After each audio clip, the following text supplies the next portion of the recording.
Doesn't matter if you have one ass cheek and 3 toes. I will beat your ass. They're gonna be sorry they were ever born. Who? All of them. Yeah, beat 'em up just like it's WWW. Promise you right what I tell you. Yeah, look, you cannot see what's in front of you. You cannot see what's in front of you. Yeah, promise that you get the running to if you knew what's about to come to you. It's about to get real dangerous. It's about to get real dangerous. It's about to get real dangerous. It's about to get real dangerous. Today's episode is powered by Dre's Daiquiri Shop at Cotton Gin, where Texas flavor meets game day energy. Cool off with our legendary Texas-style daiquiris and load up on the best football food in town. From crispy, mouth-watering wings to your favorite game day bites, Dre's is your ultimate pregame, halftime, and victory spot. Don't just watch the game. Taste the win at Dre's Daiquiri Shop at Cotton Gin. Welcome to the show, the One Ass Cheek and 3 Toes. I got my fellas here, BA and Jay Weezy. Fellas, y'all staying warm over there? Sounds like it's kind of cold. I hear. Hell yeah. Yes, sir. Welcome to the fall. Well, for y'all, it's almost 6 months out of the year, right? It's summer. We only have two seasons: summer and winter. Yeah. That's it. We Yeah. miss up And everything. it's kind of like Texas. Texas has maybe 2 months of winter and 10 months of summer, so or spring. So, anyways. Well, hey, good to see y'all. Great weekend of football. Our Lions got the dub, put the belt to ass, and Liz's Texans came back in an interesting fashion. We'll talk more about that later. Yeah, man. But just crazy week of football. A lot of weird games, and we're gonna get into that too with our Pic Ems. But yeah, let's get started, man.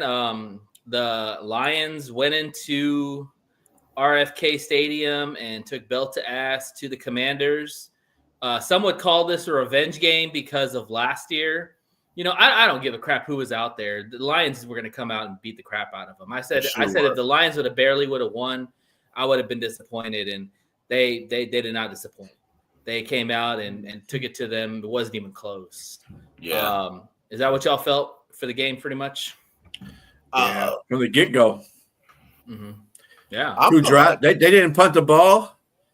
They scored on every possession. 0 times. Just about. Yeah. Yep. Mm-hmm. You know what I think what it was, really? I think they were really more upset about what happened with Minnesota. Then, as soon as they got settled in and they knew that they were just head and shoulders better than the Commanders, they're like, oh, yeah, we haven't forgotten what y'all did last year. All the taunting in our locker rooms and all the screaming and everything. Now let's put that to test now. Yeah, I think when we talk about this team, every time there's like a revenge game, like the Niner game, like the Cowboy game, they downplay it during the week and just say it's a business trip. But we all know that it's personal because, like Jay mentioned, they were cheering in the other locker room, and you could hear them when the Lions were giving their presser after the game was over. And I promise you, they didn't forget that crap. They did not forget that 1 minute. 1 minute. Absolutely. Real talk. And on top of that, the players were testy. The players for the Commanders were testy in the game. Man. Let's talk about that a little bit. You have people shoving and all the trash talking in their face. One thing we can say about the Lions is that they are disciplined. Dan Campbell has them boys disciplined where they don't react out of emotion. And if they do, when J-Mo, remember when J-Mo had gotten into it last year with the Bears defensive back? Who was that?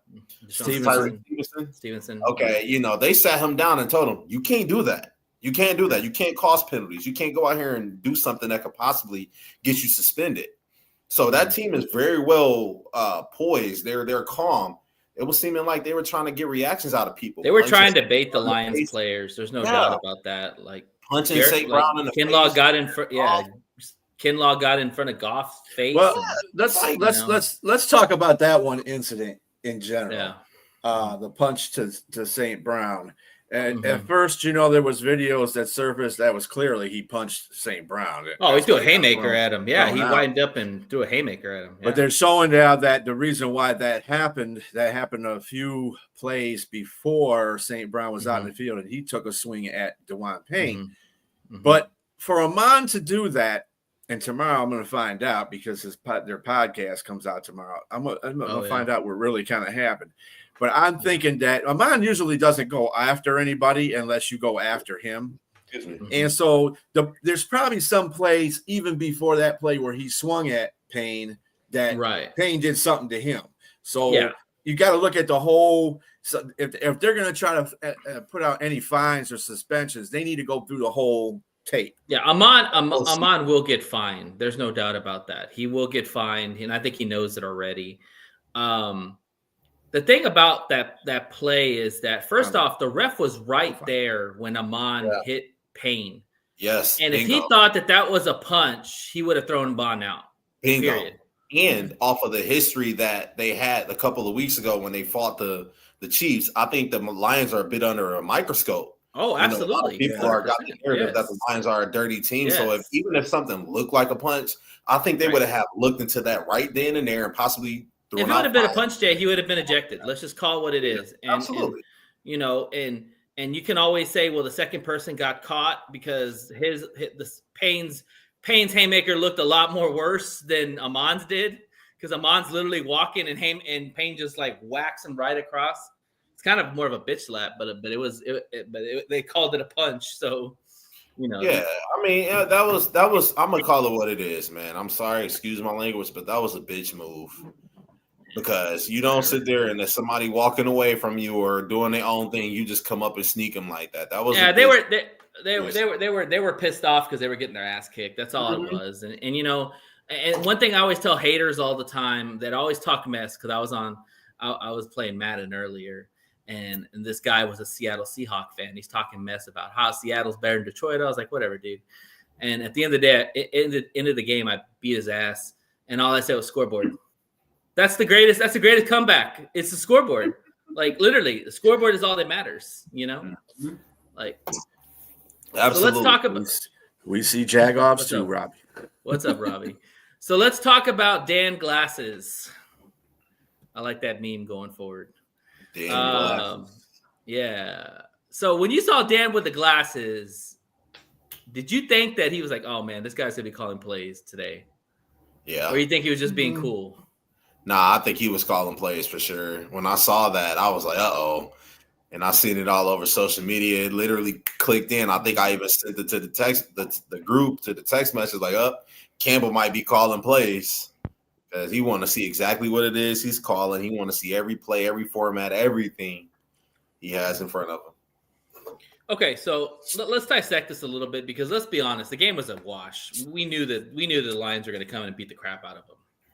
But I think going forward, the bigger discussion is so there's a couple of areas I want to chat with you guys about. First off, when you saw the video of Johnny Morton in the box. They showed a panoramic picture of him. Mm-hmm. He's just sitting there doing nothing. I was like, damn. Like that was doing something. He was contributing to the offensive play. Yeah, but I mean, like in the optics, he was like he wasn't talking in the mic. He was just looking at the field and all that. Yeah. But, it just didn't look good from the optics standpoint. Dan Campbell, he said everybody had a hand in calling in plays. Right. Everybody from Hank Fraley to Scotty Montgomery. And I believe him. I believe him 100%. Everybody had a hand in calling plays. I think that, it just wasn't a one-person thing. I think everybody wanted to identify what the problem could have been and say, you know what? Okay, Hank, let me get your insight. Montgomery, let me get your insight. And they all just came together and put together a game plan. Mm-hmm. I think that's what it was. Do you think, because I was listening to Ticket on Monday after the game was over, and they said that, do you think that he was calling those plays early, like when the get-go, when they scored those 3 touchdowns in a row, or do you think he kind of took over like maybe midway through the first half? No, he was calling everything from the get-go. Early. First hike. Dan Campball. Yeah. Okay. Yeah. That was Dan Campbell from the first hike. So you know how I can tell the play calling between Dan Campbell and any other offensive, and even Ben Johnson didn't do this as much. Mm-hmm. He gets Khalif Raymond involved in his offense. Ben Johnson didn't even do that. So that's how you know who's calling the play. he also puts his fast players in space. Yeah. Jahmyr Gibbs on the flat against linebackers and cornerbacks. He puts J-Mo on a sweep play across the middle where nobody's going to be able to cover him foot to foot. Like somebody said it best on the talk radio with it. Nobody knows the personnel better than Dan. And we can all agree with that. Because Johnny Morton was there his first year in 2021, but then he left and went somewhere else and had a couple of stops and all that. Dan knows these team through and through. He knows what players are good. He knows what players are need improvement. He knows what players are bad. He knows how to push these players and how to push back on these players. And so it doesn't surprise me that the offense looks more humming with him at the helm. Absolutely. Yeah, let's and again, in his presser, he said that he's taking over duties until he is assured that Morton understands how to call the plays. Right. Because again, you just alluded to it. Morton hasn't been here for all the 4 years, 5 years that Dan has. Exactly. So Dan knows the personnel. So Morton just needs to learn to use his personnel a lot better. That's all. I don't think it's because he's a bad play caller. I just think that he doesn't know how to utilize the players because he hasn't been here. See, right. Ben Johnson knew how to use all the play. Well, kind of knows how to use everybody. He knew the guys. He knew them. He knew them. Yeah. First year. Only thing I will say is I agree with that, B. But one thing I want Johnny Morton to do is stop throwing his O-lineman under the bus. Stop throwing the O-lineman under the bus because we've seen that the O-line can still play. While there may be a few injuries and things been shaken up, you still have a lot of talent. But he's not. But yes, Jay, you're right. But he's not wrong when he says that there were breaking of the line. I mean, when you have leakage in the line, it's going to cause more pressures. It's going to cause more sacks. So he wasn't wrong on how he said it. Decker, when Decker was interviewed, he said there was more scheme. Exactly. It was a couple people who said that. Now, with that being said, one thing that gets me is that when you got the coach saying one thing and then you got the player saying another thing, Taylor Decker, Mahogany, that doesn't look good. Let's just be honest. That doesn't look good. Right. And I mean, obviously, with the exception of Ratledge, considering he's a rookie, but with everybody else is telling you like it's a scheme issue, you got the running back tell you it's a scheme issue. I tend to believe them a little bit more because just a couple of weeks ago, Gibbs and Montgomery was going off together. You had Jamison Williams going off. You had Laporta going off. So what happened from the so it's not a scheme issue. It's more of they had leakage in the line. You know what I'm saying? I think it works both ways. I think there was a scheme issue, and I think that the offensive players weren't playing up to their ability.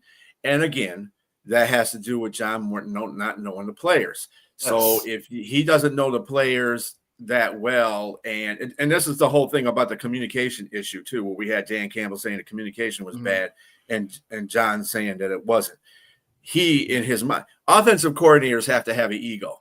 Because if they don't have an ego, they're not going to be good offensive coordinators. Mm-hmm. In Johnny's mind, he's thinking everything is okay. The offense is still was kind of running at a high octane, and they really didn't miss a beat from last year. But you had that's what the players do. The players make that offense go as well. What looked bad was the offensive line, and see what happened with this last game. You saw a lot of shifting of the offensive linemen. You saw a whole different setup of the offensive line. So the scheme worked fine for their offense. Right. And that's what John Morton didn't do. But is it more in the sense that it was the opponent that we played? I mean, let's be honest. I mean, Brian Flores, like I said before, Ben Johnson figured out Brian Flores because he's played against Brian Flores multiple times. Mm-hmm. This is the first time Johnny Morton's ever gone against Brian Flores, and it was a rude awakening. I think Johnny will be better going forward because of this experience.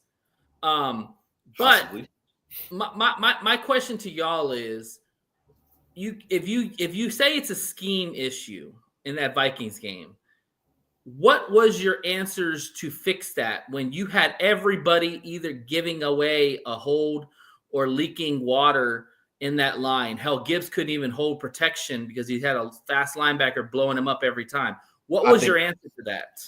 I think it was a scheme. I'm gonna really go back to. I'm gonna loop back to that because I want to break it down little by little. First game, Green Bay. They made the Detroit Lions look like a JV team. Very first game. The Lions rebounded the second game against the Chicago Bears with a good defense. I mean, I really want to give the Chicago Bears a little bit of credit. A good defense. They did it against Cleveland, against some of the best pass rushers and D linemen in the league, and they shut them down on defense. It was all a communication thing. And I'm talking about with Mahogany, with Radledge, with Graham Glasgow, who's not really good with run blocking. Mm-hmm. They still were able to rush for over 100 yards with Gibb and Montgomery. Mm-hmm. And you were still able to protect Jared Goff. They didn't give up a sack for like 3 games after that Green Bay game. And they went out there and they did everything after Dan Campbell came out and emphasized it was a communication issue. You have to get your assignments. You have to block your assignments. You have to get to the second.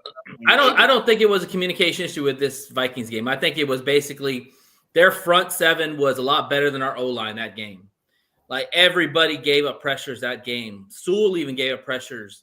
So let me re-ask the question. What would you have done different than Johnny Morton in that game?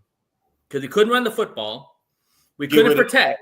A bit faster because I feel like they were literally just blitzing straight over the center, bringing them through the A-gap, straight over the center, and Graham Glasgow not being the good protector that he was. And Goff did have to get rid of the ball. He dirtied a couple of throws, and, I don't know what else he could do. I mean, I just think he was overwhelmed. First of all, what happened was the running game was bad. The passing game was fine.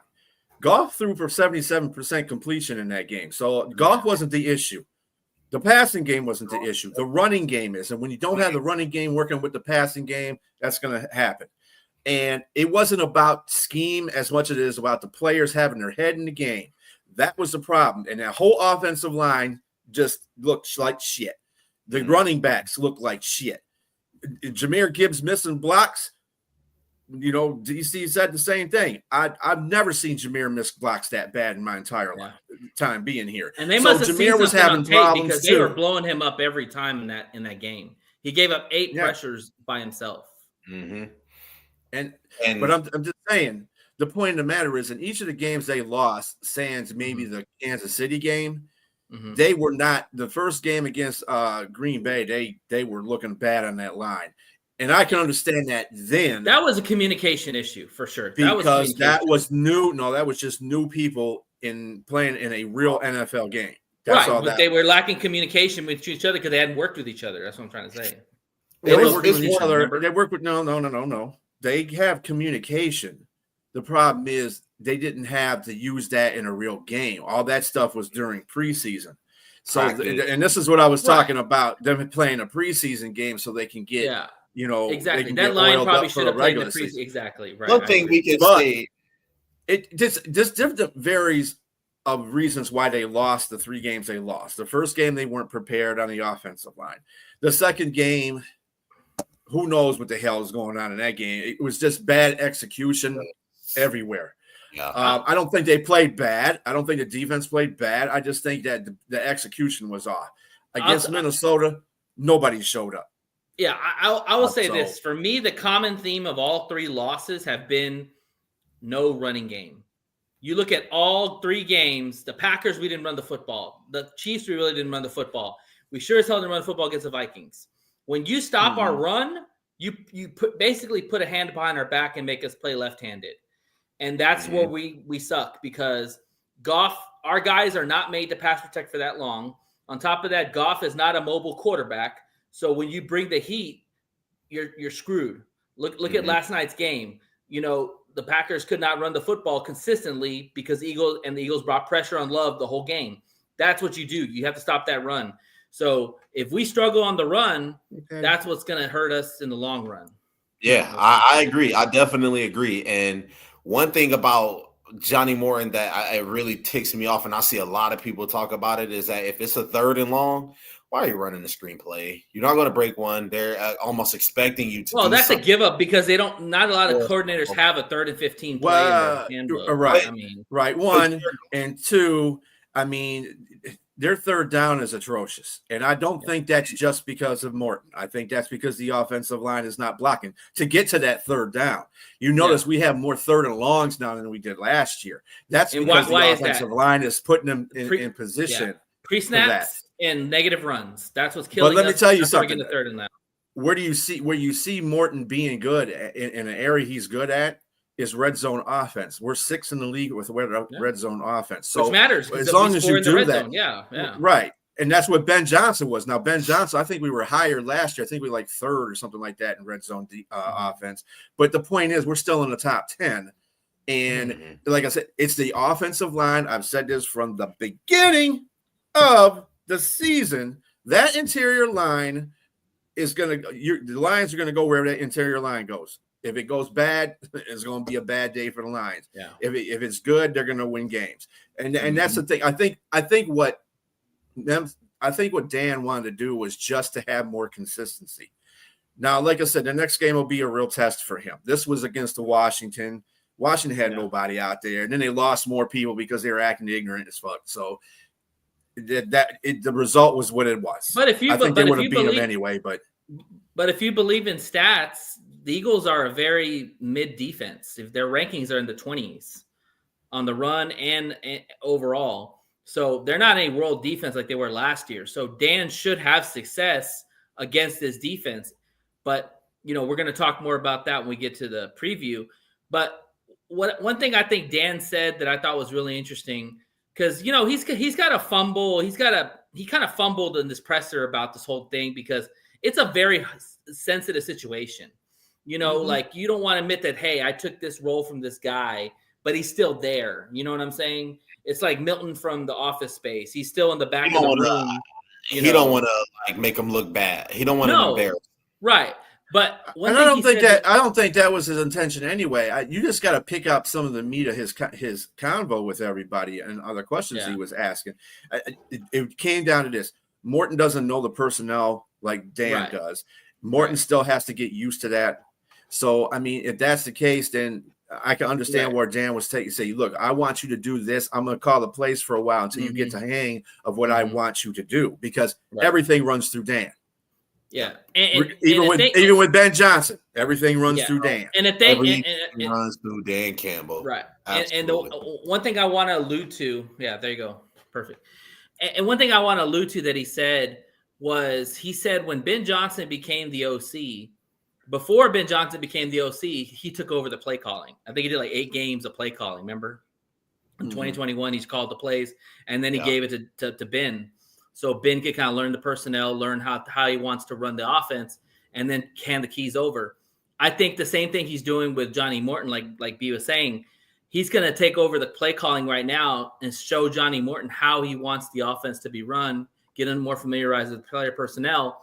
And then at some point, he'll probably transition back to Johnny Morton. But, if it's working, don't fix it. Let's look at it that way. Like, we had great success against the Commanders. Yes, the defense was trash, but that was success. If we would have struggled against Commanders with our offense, oh man, all hell would have broken loose. Offense of yesteryear we are used to. That's the offense that we're used to getting off, going for almost. Look, how many yards did the Lions get held to last week against the Vikings? I'm not really sure. I can't think of the number off my head. They didn't get held to. They doubled whatever Minnesota had. We're at 500. But they had 520 yards, right? Right. They had 500. The offense, even though the offensive line played bad, where we saw the difference was the running in Minnesota. Yes. Okay, against Minnesota. Yes. They still put up numbers. They still doubled whatever Minnesota had in offensive yards. That's what sucked about. That's why the Lions were in it all the way to the end, because of that. Minnesota's not that great of a defense, and if you looked at the Baltimore game, I told y'all, Minnesota is not good at all. That's why I think, and I agree that I think the Lions should have played better. But I think it was more schematical rather it being just the players, because Dan Campbell, he has a full roster of people. He don't look at the guys on the practice squad or the backups and be like, okay, those are just guys. He know that wherever he Well, I needs think players, he can put them in, right? Like I was Sika last week, and he came in this game beasting, and we already are familiar with Awasika. You know, players. We have depth. I think it was just really schematical. I'll go to my grade. I think also too, like Dan, this was kind of like the teacher showing the student moment. Like Dan was showing Johnny Morton, like it can be done. Like I'm not a play caller, dude, and I put up 44 points. Could have put up 50 points because they held the 2 field goals in the red zone. You know, could have put up 50 plus points. JMO got off. Laporta got some off. Amara got off. Gibbs got off. You know, like even Monty at the end got off. Like, dude, all your playmakers got off in the game. So he showed Johnny, like, it can be done. If Johnny, because I guarantee you, Johnny's a hard ass, just like Ben Johnson was. Okay? But Dan likes those kind of guys because they challenge him. He's always said, I like guys that challenge me.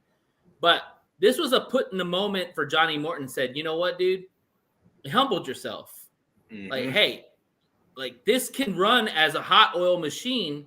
I just got to follow whatever Dan wants to do. Because if Dan can do it, I sure as hell can do it. Because I'm a play caller. Dan's not a play caller. It's got to be what he is. But it's got to be the acceptance. It's got to be an acceptance by Morton. That's the whole point. His mind's got to be into it. You got to say, I'm going to accept what the head coach says because I have to change my offense to go with what he wants. That's why he was tutoring Ben when he was here. He didn't give Ben the reins that the rest of that season, even after he let Lynn, took Lynn off offensive. He was doing all the offense. Remember how it changed in midseason? Yep. And you were like, oh, because that's when they won their 3 games, tied won 3 games when he was the offensive, he was calling the offense. And Ben was learning from that. And Ben says, okay, so I have to do this and do that, blah, blah, blah. So it's just a process. And I think Johnny Morton just came later in our process, and he doesn't know everybody like that. And this is why Dan took over. It'll be interesting. And it takes time. It really takes time to get because this Lions team is the most, I still will say this. The Lions are the most loaded offense in the league. They are have threats at every single level. Sure. Johnny Morton doesn't come from a team like that. Denver was never like that. Jets were never like that. Wherever he went, they weren't even like that when he first came into the Lions. You're right. Yeah. He's never worked with this many people, and I don't know if he know how to use these many people right now.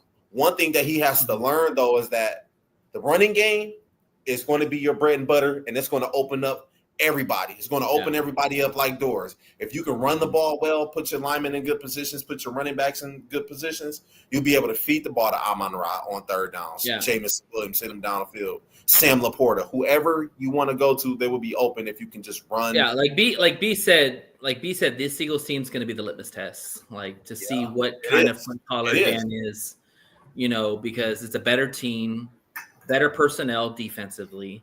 Obviously, their stats aren't as glaring as the players they have, but they still have dudes. Oh yeah, they're good. I'll give it to the Eagles. And it's going to be at their house, so there's going to be a lot of momentum. Real quick, to kind of wrap up. He is not a hoe. Yeah, to kind of wrap up this conversation. What else did you take away from the game? Outside of the one thing I want to take away from the game, and B, I know you've seen this video because I put it up on TikTok. But one thing that really kind of just concerned me a little bit is our defense got 9 pressures from the defensive line. That's a season low for the Lions. Of any game this season, they got 9 pressures. And Brian Branch had a sack and a half, and Roy Lopez had the other half of the sack because they got 2 sacks in the game. I just want to know that the defense is going to be able to hold their own against that offense in Philadelphia because, as we've seen last night. Well, we'll talk about. And this is just like a quick preview. Philadelphia don't need 30 points to win a game. They can win 10-7. But they're gonna need to score more points than 10 because I guarantee you we're gonna put up some points. I don't see them shutting our offense down. I'll get there. I don't want to, and we haven't transitioned to that yet. But I will say this: if there is one concern that Shep needs to clear up very, very quickly, it's red zone defense. You talk about the offense, how good the offense is and red zone offense, that's fantastic. But we're giving up as many points on the red zone defenses too. You can't do that. You got to clean that up. I'd rather be better in red zone defense on defense than red zone offense. Are you talking about as a whole, or are you meaning like I'm talking about we're one of the worst red zone defenses in the NFL. We need to clean that up. They can run the ball into the end zone. We gave up 3 wide open touchdowns in the red zone. Because I wanted to ask the question: how much do you think that attributes to the injuries we have? Some parts. None. You don't. Missed assignments are not a good thing in the red zone. But because I'll be honest with you, be very honest. I think this team is missing Kirby Joseph. I seen a couple of plays the other day that Kirby Joseph. He's an all-pro, bro. Yeah, he's an all-pro. Yeah, it would have been like he would have took that ball, like when he hit the ball to Robbie Chosen over. Who was it? He caught the ball over. I can't even think of that guy's name, but he caught the ball, and I'm like, dude, if that was Kirby Joseph, I'll go a step further, man. We're missing DJ Reed. Yeah, because DJ Reed is making everybody play out of place. Yeah, when DJ Reed is there. Terrian plays his plays. Meek plays his plays. You have Kirby in the back. You have BB. Everybody falls in line. Yeah, we're missing both those dudes. But I think it's a good players that they are. Even missing. With that being said, Kirby is the play caller in the backfield in the back four. Correct. Yeah. DJ's not. So DJ being out is just something that we're already used to. We're always used to our number one corners not being there all the time. So, but he was playing at a high level before he got hurt. He was playing okay. He wasn't playing at that high of a level. He did have an interception, but I don't consider that playing high level. But the point of the matter, whoever is taking over him, TA is doing a pretty damn good job. He was doing a great job in Washington. I want to put Meek back at the Meek is out there, but if you have Kirby out there, all that comes together. You don't even have to Meek worry needs about to go back to the Meek needs to go back to the nickel. I want to see Reed back in the starting spot. Last year, I mean, we all want all the starters to do that. In reality, you can't do that right now. I agree. You're going to see how bad we're going to miss DJ Reed when we play the Eagles.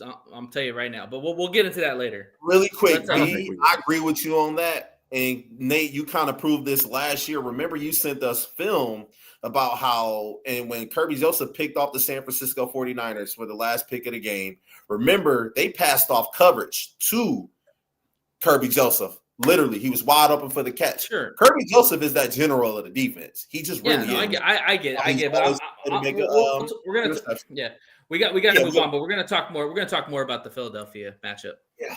But we got Liz here. What's up, Liz? All right, what's up, guys? All right, B, give us the power rankings. Oh yeah, gotta do that. Okay.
Thank you for those. Good to see the Lions back at number 8. Also, too, another fun fact is the Lions in our division have the most points scored and are second in defense and points allowed. So shout out to the Lions. Yep. All right. We're going to get into our picks. B, how did everybody do this week? So, of course, Jay, I'm telling you, man, there's voodoo going on here. He was 9-5.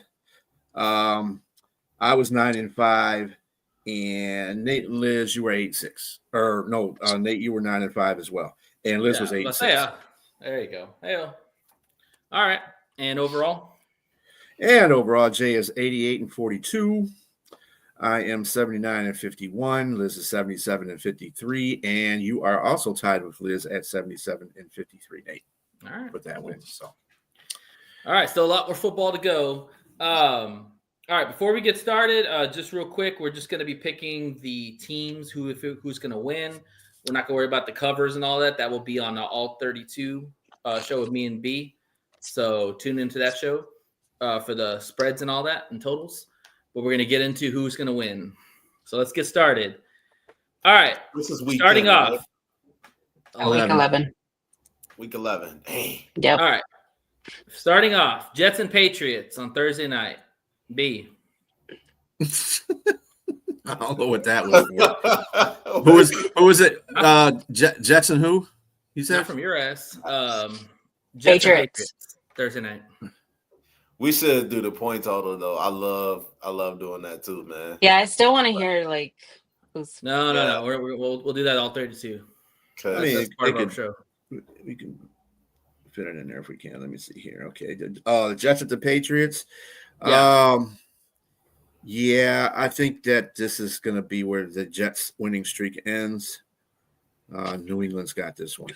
Okay. Jay? Give me the Pats, man. Aaron Glenn got them playing, but they want that number 1 overall pick. Give me the Pats. Liz? Patriots. Yeah. You Drake got the May Jets? playing out of it. Yeah. Oh, you got okay. Patriots. Okay. All right. Yeah, I got Patriots too. Drake May's playing MVP level. right. Really, really impressive player right now. All right, going to Spain. Commanders versus Dolphins. B. You know what? I'm taking the Dolphins. I think they're gonna. Yeah. I think Washington's just a mess right now. Yeah. They were where the Dolphins were a couple of weeks ago. So I'm taking the Dolphins. Jay? Give me the Dolphins, man. Commanders are in complete disarray, man. Seriously. Yeah. Liz? Dolphins. Yeah, clean sweep. I'll take the Dolphins too. Yeah, they're playing free and easy now. Now that they kind of got the cloud out of the way, they're playing good, man. Beating Buffalo, going to Spain now. And Payne was suspended, so he won't be playing in that game. Yeah, he didn't want to travel. All right, Bears versus Vikes. B. I'm giving this one to the Vikings. I think that I see something. I would give it to the Bears if it was in Chicago, but it's in Minnesota, so I'm giving it to Minnesota. Minnesota owes them one anyway. Jay. This is hard. Yeah, if it's in Minnesota, give me Minnesota. I got Minnesota. Hey, yo. What up? Liz. What up? I'm gonna go Bears. Okay. I'm taking the Vikings too, y'all. It's at home. And I really think people have been giving Caleb his flowers. Good luck against Brian Flores. That's all I gotta say. And they want revenge for that they won that last game, but still, Brian Flores is gonna bring the house on on Caleb Williams. So give me the Vikings. He's forced out of the pocket more than any other quarterback in the league, bro. That's crazy. Yeah. But I don't trust JJ McCarthy either. So I don't know what the hell could happen. I mean, both defenses might just kill both quarterbacks. Who knows? So I'll take the Vikings. It's at home. All right, Bengals versus Steelers. I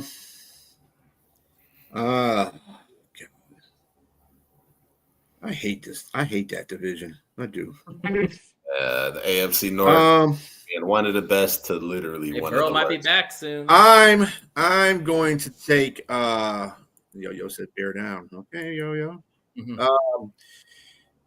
I'm taking the Steelers because it's in Pittsburgh. So, yeah, I'll take it. There you go. Jay. Give me the Squealers. Bengals are done. Steelers. Liz. Steelers. Yeah, Aaron Rodgers has got to show up, man. Like that last game, say you're old without saying you're old. You're old. You're Literally, old. that play where he tried to shake that guy and then fumbled the ball. That was Aaron Rodgers in a nutshell right there. Sorry, Robbie. I'm sure you probably laughed at that when you saw that. Like an old man trying to find his glasses. All right. Buccaneers at Bills. B. Ooh. Oh yeah, coming off come some on, you know where to disappointing go. winnings. You know where to go. Yeah, you know what? You know where to go. Come on, B. It's gonna be. Bills are at home. They got embarrassed by Miami, dude. This is like we got to get back and just beat the crap out of the Buccaneers. Now, I don't know who's going to be returning for the. I think Godwin may return for the Buccaneers this one, Irvin's and maybe Irvin. Well, yeah, I don't know. They said Irving was going to be out. They said week to week. There's no timetable. Yeah, but I'm going with the Bills anyway. Give me the freaking Bills, man. Josh Allen bounces back and have an MVP type performance. Give me the Bills. Liz. Jay's leading. Mm-hmm. Him and his. I am. That would be me. Bills. Bills. Yeah, I mean the Bills got embarrassed by the Dolphins. They better win this game. If they don't win this game, I'm gonna go out and say that McDermott gets fired. If they don't win this I don't know if he gets fired, but I think that the Bills. You lose 2 games in a row, and you're supposed to win these games. They're gonna get fired. But anyways, yeah, maybe at the end of the season. Maybe. Chargers versus Jaguars. B.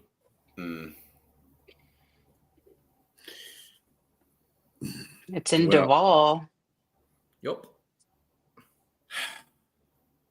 Chargers surprised me against Pittsburgh. They came out and beat the hell out of them. Yeah. I think they're going to do the same thing to the Jaguars. I'm going to pick the Chargers because I'm not picking the Jaguars. I'm not picking the Jaguars. All right. You can't blow a 19-point lead. No, I'm not picking. Give me the Chargers, man. Travis Hunter went to the he's actually done for the season, right? He having surgery on his for the year. LCL. They're doing good with him, so it's over. Anyway. It's the O. Give me the Chargers. Liz. I'm gonna do the Chargers. You know she is. I'm taking the Jags though, and I'll tell you why. I think Walker and I think Allen are gonna feast on that O line. That O line's really bad, and if that's one thing they can do is put pressure on Herbert, it could be a long day for him. So give me the Jags. It's gonna be a long. Well, okay. Think about it this way though. They went against the Jags. Houston did, and they didn't. Yeah, Chargers. They shouldn't have beat They should have beat the Steelers if that was the case. Because the Steelers, were, the Steelers sacked Herbert 5 times and hit him 9 times. Mm-hmm. Yeah, I'm taking that D line on that O-line. Dang, Robbie. Jesus, all right. Robbie. All right. All right. Packers versus Giants. B.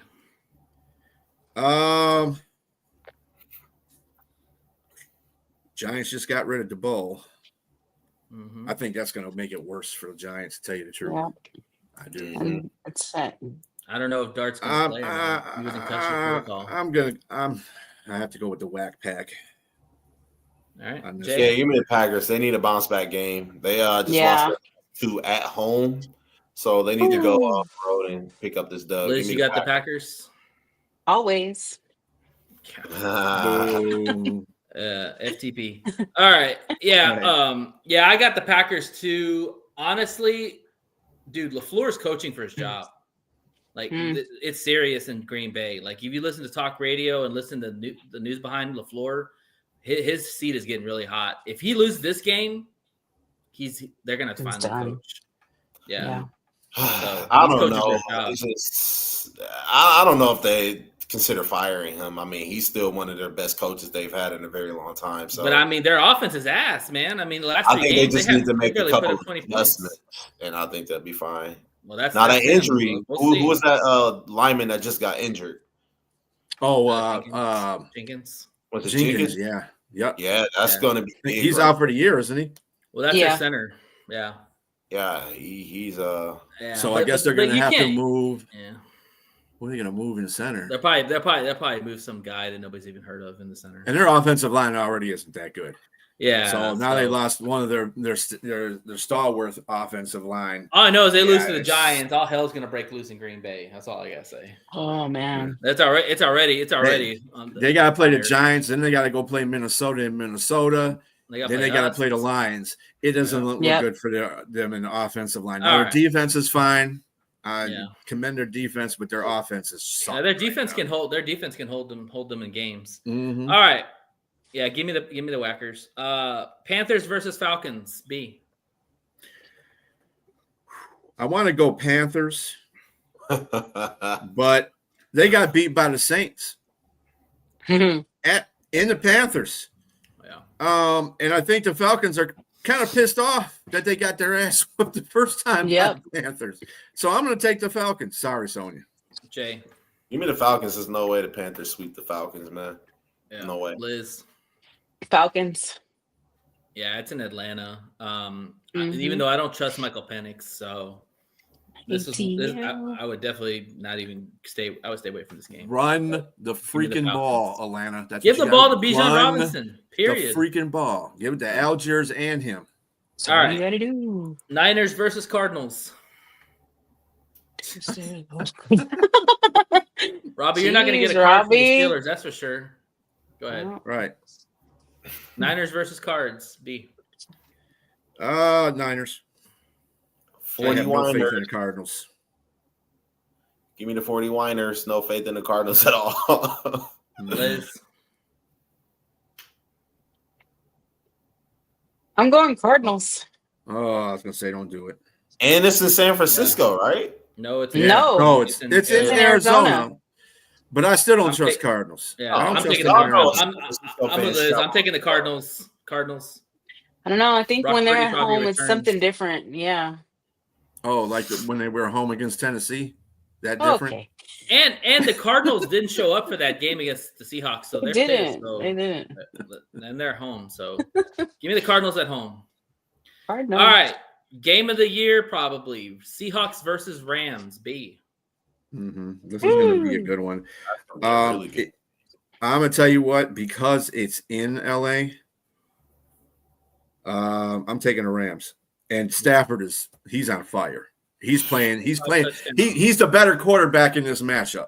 But Sam Darnold ain't no joke either. But no. Stafford is playing like way up there. He's playing opposite of what Aaron Rodgers is playing. I got a request. I need to know the spread for this game. Me too. I need to know. I didn't look at scores. It's 2.5. Rams got a 3.5 point favorite. 3.5, 2.5. Yeah. Rams. Give me the Seahawks. Sam Darnold goes in there and put that Seahawks fire out too. at SoFi Stadium. Give me the All Seahawks. right. Liz. Seahawks. I'm taking the Rams. I mean, Matt Stafford's playing at a MVP level with Puka Give me Nacua the and Devontae freaking Adams. Seahawks. I don't trust Darnold. I mean, I like Darnold, but Darnold makes dumb mistakes. I just don't trust Darnold at the end of the year or in the playoffs. The difference Against in good this game is the running game. Seattle doesn't have a very good running game. The Rams have a plaque. I mean, they're not as good either, but they're better. Blake Corum and Kyrie. Yeah, I'm taking them over. This is Seattle's run defense though. Their defense is pretty stout. Yeah. Yeah. This is So going is to the be Rams. this is going to be a shootout. I really do think both defenses are going to take a backseat to this game. It's going to be a shootout, and it's going to come down to which quarterback you trust not to make a mistake, Stafford or Darnold. I would say Darnold. You know what? Matthew Stafford can, in big moments, Matthew Stafford likes to, the bed. Nah, that's not true. Absolutely it is. No, All right. No, it's not. You remember that year? He's a gunslinger. Remember There's no that doubt year about the that. Lions only needed one victory to win the NFC North, and they went on like an 8-game. It was like a 5-6 game losing streak. Y'all remember that game? Y'all remember that year? You remember the year when he led the league in comebacks because that's all he was doing to do. Listen, I absolutely do. It was the Lions. You can't put that anywhere on Stafford. The Lions.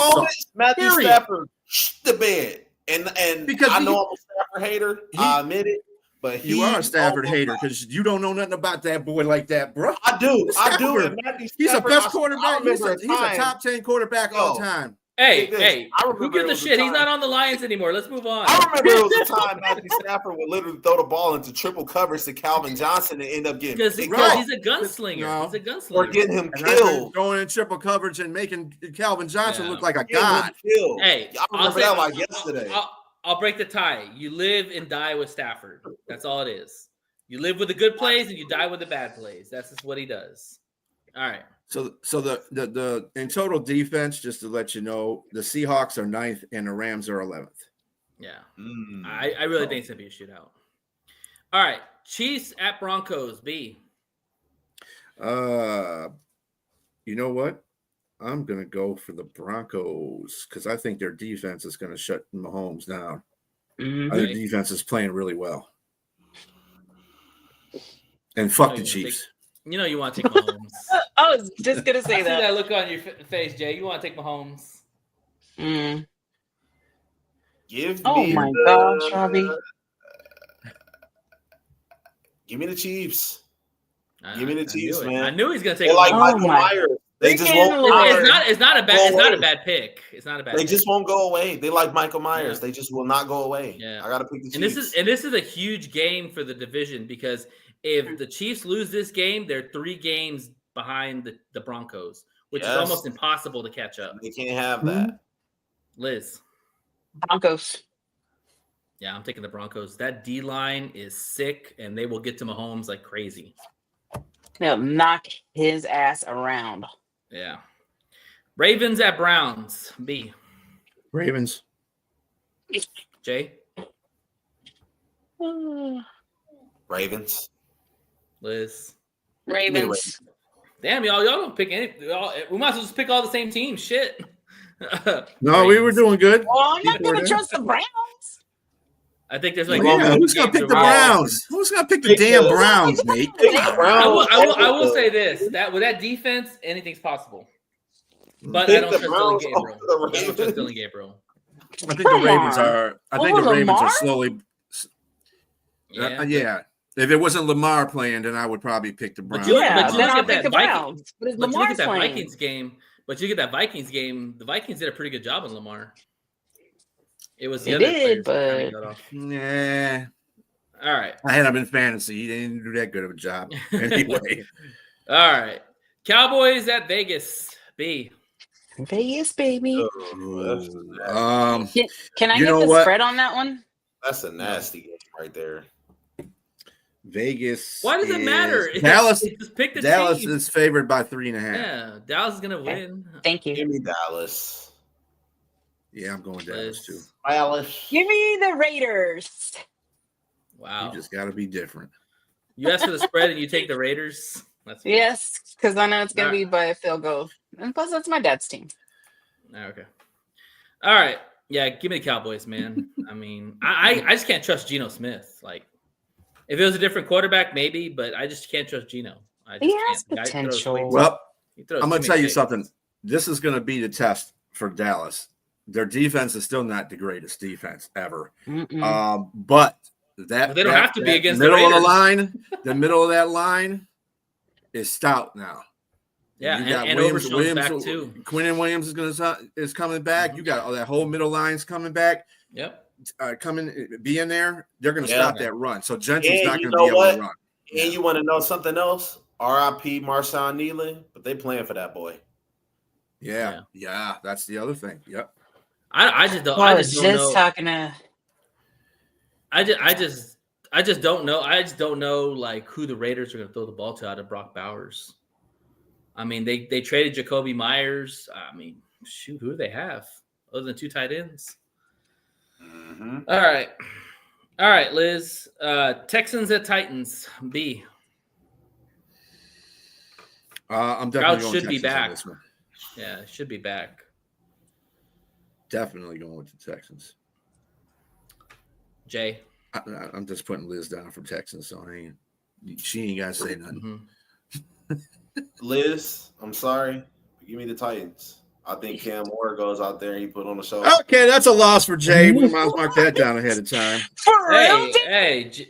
Hey, he could be right. He could be wrong, but we need to get that. Cam Ward needs to pick it up. I think Tennessee has lost 8 games at home, Jay. Hey, who gives a shit? He picks different. We pick different. We need to cut that gap. Defense is a 16.7. Watch, and they're on the road. What are they like on the road? How well are they on the road against a divisional opponent? We don't even know. Stroud's going to play. I mean, yeah, we Sounds don't, funny. but like Tennessee scores 1.2. You know what? It's all Who right. you got, Nate? I'm taking the Texans for the defense, but the thing is, I will say this to Jay. Cam Ward at some point is going to have win a game. At some point. The hell? And what better team to do it against than a divisional opponent? Yeah. Nah. No way. All right, Jay. All right. That's crazy. All right. That's All right. crazy, Jay. Like I said, that'll be a loss. That'll be a loss. Hey, that's all right. It cuts the gap for our trying to catch up. That's what we need. Right. We need those. Come Right. on. All right. I'm just saying. All right. Moving on. Last one. The Lions versus the She-Gulls. B. You know I ain't picking the fucking Eagles. Jay. Give me the Lions. Really quick. You know something? The Lions do not do well against teams when they have their back against the wall. Philadelphia don't have their backs against the wall. The Lions are playing for something. They know that they're holding the number one spot in the division right now. The race is tight. They know they need to go and win on the road against a big team like Philly. They know that. This is great. It's in Philly, right? It's in Philly. Mm-hmm. Mm-hmm. Yeah. Give me the Lions, man. Mm-hmm. Liz. You want to say Eagles? Just say Eagles. Just say say it. Who Go ahead and cares? say it. Just say Eagles. We ain't gonna get mad at you. Just go ahead and Be a say it. hater. Yeah, you gotta crash out. Be a hater. She's just mad because Green Bay got their ass kicked yesterday. So Yeah, fuck Green Bay. all right. She's The gonna go with the other green love, team. the love bum. That's his Come nickname. on, The Liz. love bum. That's I good, really Liz. don't know. Like, y'all are number 8, but Eagles are number 6. And Just pick a team. all right, I'll go with Go with Eagles. Shut down Go with my gut. Saquon. You can shut down the Eagles. Statement game for the Lions. Give me the Lions, baby. Mm-hmm. They're going to be talking about the Lions after this game. They're already talking about the Lions. They'll be talking about them more. No, they're gonna be talking about them like they're gonna be in the Super Because when they Bowl. talk about the Lions, they mention Eagles before them. It's gonna be. I'm gonna tell you how this is gonna go. So the Lions are gonna beat Philadelphia, and the Rams are gonna beat Seattle, right? What do you think this is gonna set up as in the playoffs? Stafford versus the Lions. No, let's Yeah, not talk about that. again. No, let's not talk about And that. the Lions eliminate them. Yeah, again. I don't want to see Stafford. Damn it, that makes me cringe. But we'll get to that. Yeah. Why not? I want to see in the All playoffs. right. All right. One is LA, the other one Green Bay Packers. All right. Yeah. All right. That- Well, All right. The picks are See what completed. happens. Liz, week we'll see you in a 11. few. Here we go. Yeah. Let's go. Peace. All right. All right, fellas. It's finally here. The Lions versus the She-Gulls. I'm going to say what I'm going to say from last year. They did not play us. And I want to see what this Eagles defense looks like with our healthy defense. Because this is probably the healthiest that we've been all year. Mm-hmm. You know, and we're getting reinforcements back. Josh should probably play. Rodrigo's probably going to play. Yeah. So I'm really intrigued to see how this game goes. Let's talk about it. What are y'all's initial thoughts about this matchup? You know, going into last week's game against the Washington Commanders, I felt like this game against the Eagles would have been a little more daunting and more like, oh man, it could possibly be a loss more than it could be a victory. But that was only because, as we said before, we felt like the line played crappy. We felt like the team just played crappy and they didn't show up. But they showed up against the Washington Commanders. They showed up and they took care of business, and they looked like the team from yesteryear, the team that can average, go out there and put up 30, 40 points in one game and can do it on the road or at home. And I think that's going to play a big factor with this game here because, like you just said, Nate, the Eagles are going to have to outscore the Lions. The Eagles don't really do well when they have to go tit for tat with a team, you know. So I think this is going to be a statement game. I think the Lions can win. I want to see them run the football against what's the guy's name in the middle? Jordan Davis, Jordan Davis, Jalen Carter, and Jalen Hunt. Mm-hmm. Yeah. Mm-hmm. So Jalen Hunt too, and Jalen Phillips. Yeah, Jalen I think the Jalen Lions Phillips showed up yesterday. I think the Lions could win this game. This is definitely a winnable game, and I know Dan Campbell sees this as a winnable game and a game they have to win. So, yeah, definitely. I mean, the talent by itself is where it's winnable for us. It's just how we execute the game. B, what do you think? Well, let's see here. I'm just looking at some stats or some rankings of God. The Eagles are number 23rd in overall offense. Yeah. So that bodes well. That bodes well for our defense. Yeah, because we really need. Yeah, you know what? Green Bay. I mean, Philadelphia reminds me of Green Bay a little bit. As far they got good defense, but their offense is stagnant at times, and sometimes they pick it up in spots, but not enough to be, they're gonna kill people. But the other thing about Philadelphia too, they lost 2 games, and both those games are against teams that are pretty damn good. Detroit, they lost 2 divisional games. One team ain't the greatest, and the other team is barely hanging on to be good. And then they lost against who was the third loss? Oh, in Kansas City. And probably that was just something that was meant to be anyway, because they beat Kansas City in Kansas City a couple years before. A year before. So that probably was coming for them. But yeah, I want to see them actually beat a team that is better than them. Well, record-wise, better than them. So if they could do that, that'll be great. I would like a top 3 team. Like that's what the Eagles are. They're a top 3 team in the NFC. Yeah, when I look at this matchup, for me, it's all going to be about speed. And, for me, Gibbs and J-Mo are going to have to really ball out in this game. Because if you look at Green Bay's game yesterday, Green Bay doesn't have the speed of a Gibbs and doesn't have the speed of a J-Mo. Maybe Christian Watson, if you can maybe argue a little bit, it's probably about as fast as him. But, it's going to be paramount for Dan to get these guys in space.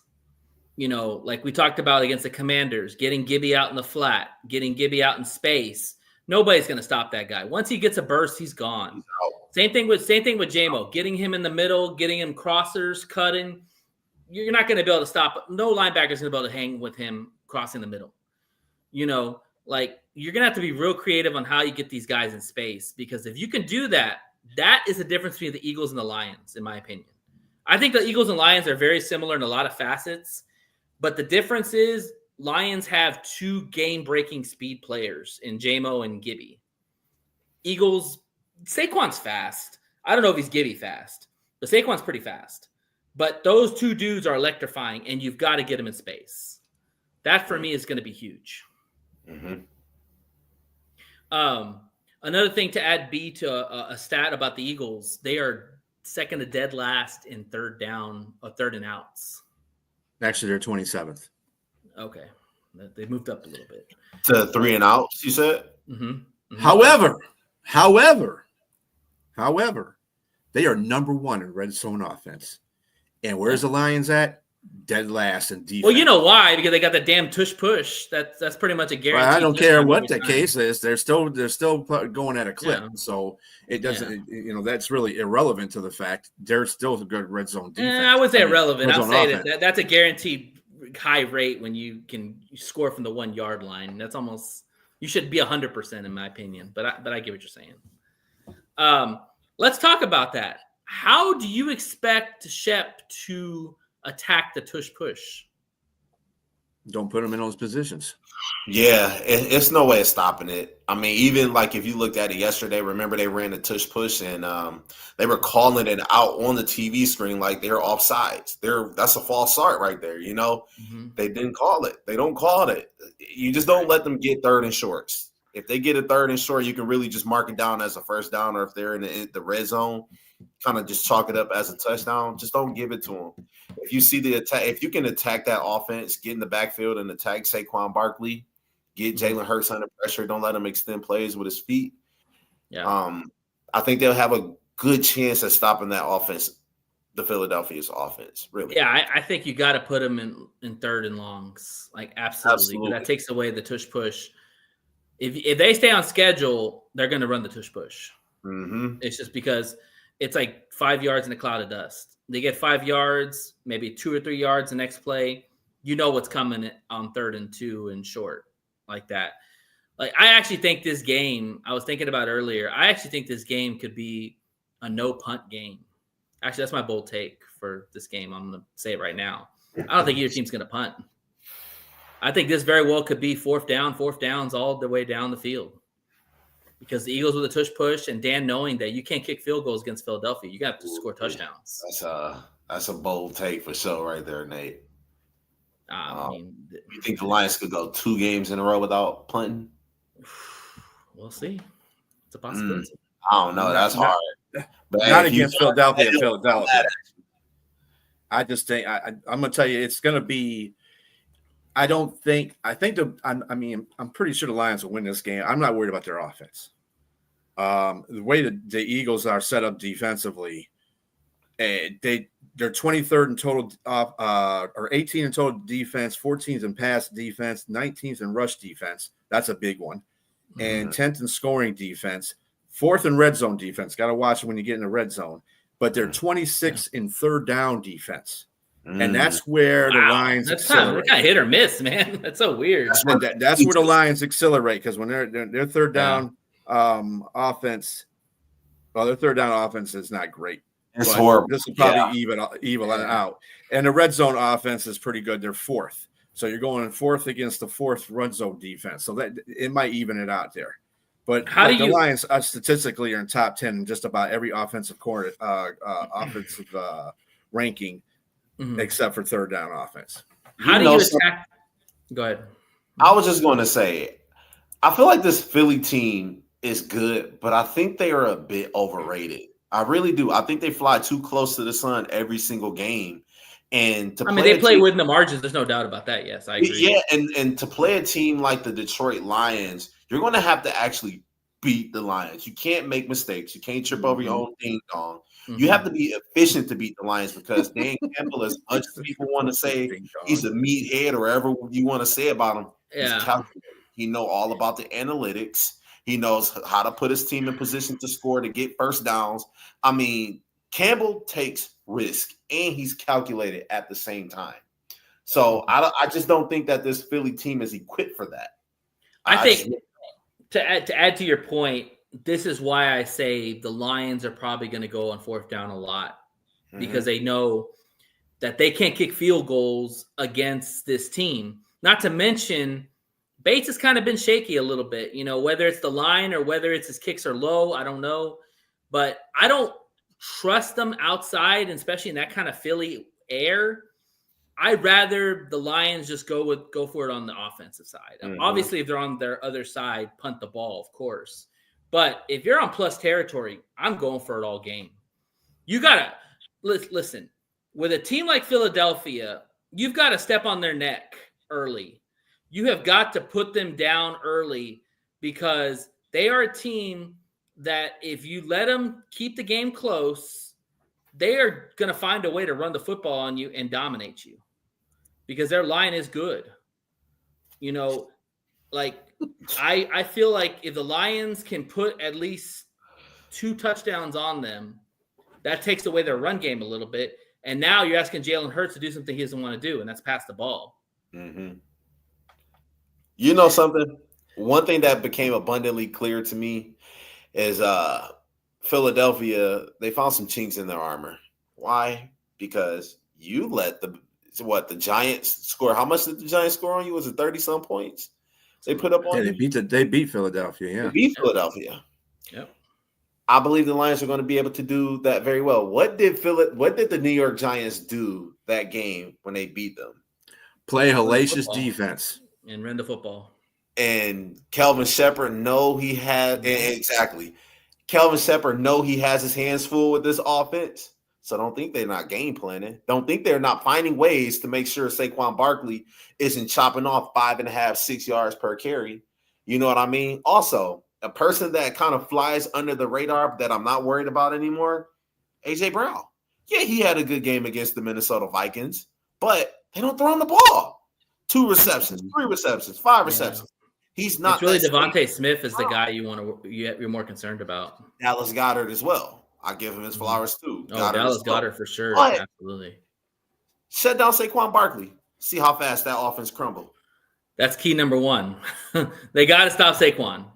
If they can't stop Saquon, they're going to start passing the ball on us. If you can stop Saquon, now you're talking about the Lions having to play more closer to the line, bump and run Devontae and Brown, and hopefully you can try to cover Goddard as best as possible. That's probably the biggest work. That's probably my biggest concern is how's Goddard going to be covered? Because I think the thing about this game is who's going to have the biggest will. Eagles do not have the best rush offense. They're 21st in rush offense. True, and they're the Lions are 8th in rush defense. The Lions have always been really good against the run. They're also the reason why they lost against the Broncos. They were getting sacked a lot. They were coming after Hurts, and they have 46 sacks. We have 30, so we're in the top 4. And let's see where the Eagles are here in sacks. I don't think they're that high. Let's see, Eagles. Where you at? I definitely expect them way there to bottom. They got 19 sacks. They're not a good. They're a team of will. That's what they are right now. They're willing these wins out here. They're finding ways to win. And they're finding ways to win. So the Lions, if they're going to step on their neck, I'm not worried. If they step on their neck and they keep the pressure, they're going to keep the pressure on it because that's not Dan Campbell's way. Right. They're not let the ball go. No, they're not going to do that. They're going to. They scored a 2-point conversion against Washington. That tells you right there that they just wanted to rub it in with Washington. Yeah, they're going to rub it in with Philadelphia too because Philadelphia. I think talking all that shit. Remember against the Baltimore Ravens where the Lions went for it on 4th down, they were on their goal line. And that's why they took it, handed it off to Amon-Ra St. Brown, then they flipped it over to Jahmyr Gibbs. Expect to see plays like that. Expect to see a lot of run plays, but more like trick plays. You know what I mean? I don't think it's going to be like downhill running. And, I think it's really going to be a lot of sweeps, toss, going to the outside. These teams haven't played each other in a really long time. I think the last time they played them was 2021. I think that was Dan's first year as coach. It was the first game of the year. And it was a shootout pretty much the whole game. Jalen Hurts ran wild in that game. I do remember that. Like, they could not contain him. Now, again, that's a different defensive coordinator. Shep has shown that he is able to – exactly. Shep has shown the ability to stop running quarterbacks or at least contain them as best as possible. So I would expect him to spy Jalen, right? Y'all would agree with that? No? I'm not necessarily because I don't think Jalen Hurts is going to run the ball much. Oh, he can probably extend plays with his feet, but I don't think there are going to be any designed runs for him. That's too much. I guarantee you this though. If Philadelphia is getting stuck offensively, they're going to start running the ball with Hurts. Hurts is going to start running the ball. What Shep needs to do is learn how to adjust. That's what his big thing is. Don't play a spy on him immediately unless you have to. So if he starts running like he has no damn sense, then you put a spy out there. It beat that quicker than who was it? The Rams. The Rams had that problem with him, and they put a spy on him for the rest of the game, and they were doing well. They did well with that, even though they lost, but they still did well with that. But that's what you got. You got to do it quick with. And look at this too. The Lions have given up 18 sacks. You know how many Philly has given up? 25. I was just about to say 25. Yep. Yeah. So it probably would have been a lot more, but Jalen Hurts is able to escape. He's able to escape the pocket a lot. So regardless, this is supposed to be one of the best offensive lines in the league. Yeah. They're giving up 25 sacks. Well, to be fair, also too, Jurgens is out. I don't know if he's going to play this week. Hey, he's been out. Hey, that's not our problem. That's not our problem. I'm just saying. That is not our problem. And Lane Johnson got banged up too. So we don't know if he's Take going to play. advantage. Injury report's going to be really interesting to see for both of these teams because Mhm. both teams have some serious injuries. Seriously. I was just going to say, what are the chances that Kirby Joseph could come back this week? I think he will. Hopefully. Because if he doesn't come back he's been out 2 games, right? 2 games, 2-3 games. Yeah, he was supposed to be out those 2 games. You know, listen, if he's not back, I mean, realistically, he's been out for a month. If you think about it, listen, if he's not back, he needs to go on IR. Period. Like, come on, man. Like, yeah, that's basically an IR stink right there. Like, I don't know why the Lions just don't put him on IR, but whatever. Because they know the players. Mm-hmm. Stop with that. Don't try to second guess Dan Campbell. He knows what the fuck he's doing, dude. Mm-hmm. If he doesn't think he needs to, but if be he don't on play IR, this week, that's 4 games. That's 4 games. He'll play. That's basically he's gonna play this week. Okay. You heard it from B. In fact, that's what Dan Campbell said last week. He said he's not playing this week, but he'll definitely come back the week after. So, I didn't. I love it. That, so I'll take that. I'll take. I love it. Yeah, I love it. Now let's go back. And talk about, for me, what is going to be the key of the game for the defensive side. I think it's how our secondary performs against Devontae Adams and AJ Brown. You know, Jay, you talked about AJ Brown kind of being an afterthought. I mean, it is kind of interesting how they really don't utilize him in the offense a lot. But I had an argument with a friend of mine about that today. Yeah. I'm like, man, what about AJ Brown? He said they don't throw him the ball. I was like, damn. But that being said, this could be a get right game for him. And how the Lions play him. If the Lions are going to play man-to-man defense on these receivers, so I expect them to do, you're talking about what, Meek Robinson, or who's going to guard AJ Brown, Terrian or Meek? I put maybe double bracket him, have maybe BB come up and try to guard him too. Because they might bracket. As much as I like Terrian Arnold, and I think he's not worried about AJ Brown. You know who I'm worried about? Devontae Smith. Devontae Smith. Somebody's got to cover him. They got to look at him. Who's going to cover Devontae? Who's going to cover Devontae? Meek. Whoever is fast. Meek. Their fastest corner. Probably Meek. Probably Meek. Meek. I don't know. Arnold is pretty fast. He can stay with the receivers. I've seen that. He's not 4.1 speed, but he can stay with those receivers. He plays the body enough that he can stay with the receivers. I wouldn't be surprised if Arnold's on Smith. Oof. No, we don't want him. I can see that. I actually want Arnold. I want Arnold on Brown. Okay, here, Robbie, give us a second round pick. We'll take Darius Slay off your hands. So this is my opinion. I want Arnold on Brown because Brown's a more thicker receiver, and Arnold's a little bit more thicker of a cornerback. To where when you look at the Slim Reaper, aka Devontae Smith, he's kind of a more thin man, and so is kind of Meek. So body types, though, they would match up better. And on top of that, the way the physicality that Arnold plays with, I don't know if that's going to go good with Devontae Smith. Because Devontae Smith's slippery, man. Actually, that's a good way to go. You want to be physical with quicker receivers. That's what you want to do. You hit them off the line. And you know what? Let me tell you something. The last 2 games I've seen Arnold play in, he's played well. He's played really well. I mean, above really well. I haven't seen it. He's been on his guy. And you want to know something else? He hadn't drawn a penalty yet since he's been back. Yeah. And he had one of the highest PFF grades before he got hurt. That's another thing too. The guy's got to stay on the field. Man. I stopped, Robbie. I had to stop doing that. Like, Arnold's got to stay on the field because Arnold's playing at a very high level. But man, the guy is always hurt every freaking time. This time he got a concussion. I'm assuming he's going to play. I don't think that he's not going to play. But a guy I want to talk about that's not getting any love, Roy Lopez, man. Dude, Roy Lopez has taken the role of Tyleik Williams. Because there's a lot of people, if you look at a lot of Lions chats, and a lot of let me explain. Dude, Roy is a placement player. And I'm going to explain to you. After you explain what you think, I'm going to tell you exactly what Roy is. But go ahead. Well, all I'm saying is, I'm not saying he's replaced Tyleik overall, like going forward. Tyleik is the future, no doubt about that. But Roy Lopez is on the depth chart higher than Tyleek right now, because if you look at the snaps, Roy Lopez is playing behind Aleem, behind Reader, and then Tyleek's in there.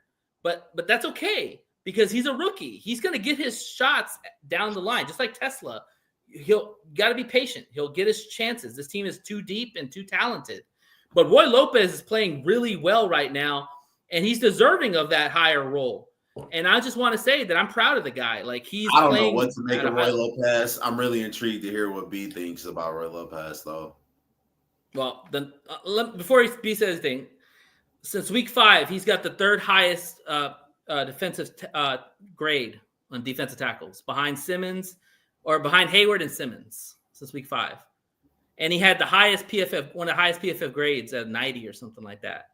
So the guy's playing really well. So that's all I'm going to say about that. Go ahead, B. Okay. Roy Lopez is Muhammad. 89. And he's Muhammad in certain spurts.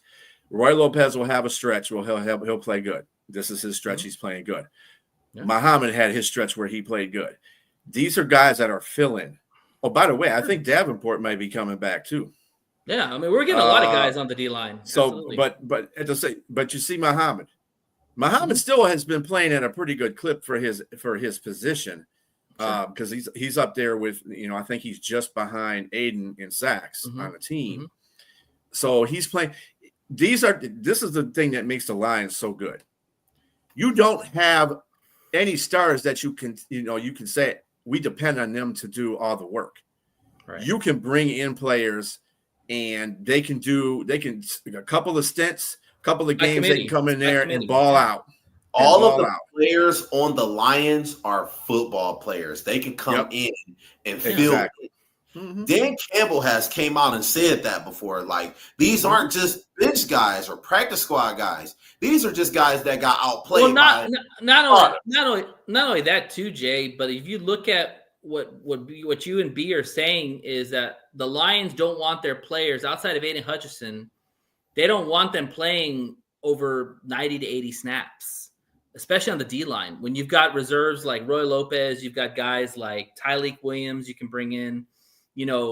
Josh Pascal will be back soon. You've got all these kind of depth pieces that you don't have to put your players out there and play a bunch of snaps. You can intertwine them in together. That's the specialty of this team. The point that I'm trying to make, though, when the starting lineup goes up there, Roy is not going to be in the starting lineup. He is going to be the guy that comes never said he was. You got DJ Reader or William Tyleek will be out there with Aleem. And then it's going to be Muhammad until Davenport comes back and proves he can do it. Actually, Lacey's been starting the games. Lacey's been starting the games along with Aiden. Did y'all know that? Yeah, but Aiden is going to score. He's our meat and potatoes of the defense. Sure, absolutely. It's just like Branch. Branch is going to start all the time. He ain't coming off the field unless he's freaking got bones dragging off of him. That's it. So you got two of your best players on defense going to play about every damn snap. Sure, and I don't think the Lions care about who starts the game. It's just who can impact the game when needed. It's not about who is, but it's not about caring who starts. It's just like having a solidified starting lineup. Yes, you're going to put in believing in what Dan Campbell does. He's going to believe in what player he feels is going to do good. And that's what's good about Dan Campbell, too, because he can insert a player if he feels that this guy did absolutely great in practice. You know what I'm saying? Then he's going to be like, I'm gonna start him because he deserved it because he did good in practice. Now, if he starts up in the real game, he's going to yank his ass out and put the other person that's supposed to be starting in the first place. Dan Campbell gives these players a chance. He's like the ultimate pal coach. You know what I'm saying? The reason why I bring up Roy Lopez, this is the big reason why I bring him up, because I do like Roy Lopez. I was a fan of him when we got him, but also too, there's been a lot of chatter in Detroit news posts and stories and all this stuff that Tyleek Williams, the snaps have gone down and he's not playing as much as he was playing before. And all I've said to the people that have put that on there is like, because Aleem McNeil's back, that's one. Okay. He's going to play a majority of the snaps. DJ Reader's playing at a high level. He's going to play a majority of snaps, like B was saying. But also, too, Roy Lopez is just playing better right now than Tyleek is, and he's only a rookie. So, I mean, but if heaven forbid injury comes down, there comes Tyleek back in the swing, and he'll get his opportunities. You want to know something else too, as well? They got so much depth at that defensive position, defensive tackle position, that it's Ringo's not even playing. You don't even need them to play just at a high level right now. Like Roy Lopez and O'Connor can step up right now and do some big stuff. And then in a couple of weeks to a month, you can see Elaine McNeil and DJ Reader have a heater. It literally comes to first everybody play their role. And you want to keep your tackles fresh. You want to keep them fresh, and you don't want to have them out there, especially with Aleem coming back from an ACL injury. Reader had that hip injury. You know, you want to keep your tackles fresh, and they have a plethora of guys that they can throw out there. You know, and the way I look at it is like this defense is just going to get better. Like, would you look at the depth pieces that are coming back, like Rodrigo, Pascal, Reed, Kirby's going to be back. You know, all these guys, like this defense is only going to be better than what it is now. Another guy that can make an impact, really good at the run too, is Rodrigo. Yeah. And Pascal. Yeah. Pascal. So, well, I'm just saying, I mean, he can come in depth pieces. Like, I really know Aiden loves to play football and he likes to not come off the field. I really would like to give him some more breather, you know, but, you know, I think they said it's best. You try telling Aiden to come off the field. It's like, he's not doing it. With any good pass rusher, you don't want him off the field in any situation. It's Garrett plays a lot. He plays almost 100% of his snaps too. TJ Watt. Good pass rushers, you cannot take them off the field, because you take them off the field and the other team is aware of that, they're going right after where that pass rusher was at. And not to mention when you're a 3-down end like Aiden is, who can stop the run too, you can have him in all 3 downs. Micah Parsons, you can't do that. You can't put Micah Parsons in all 3 downs because he's terrible against the run.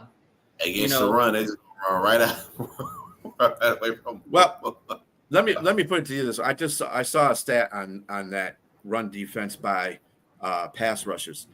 Actually, you may say that about Aiden Hutchinson, but he's not that much in front of Micah as far as run stopping is.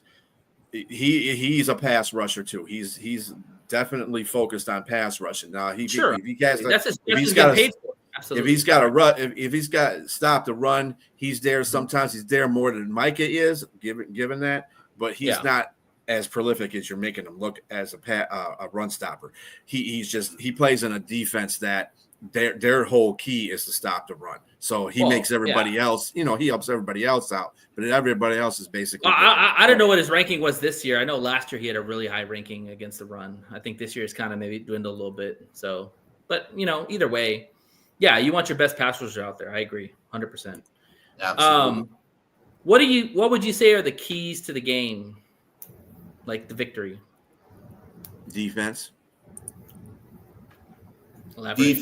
Defense. They got defense, right? They got to get in there. They got to sack the quarterback. They got to be physical.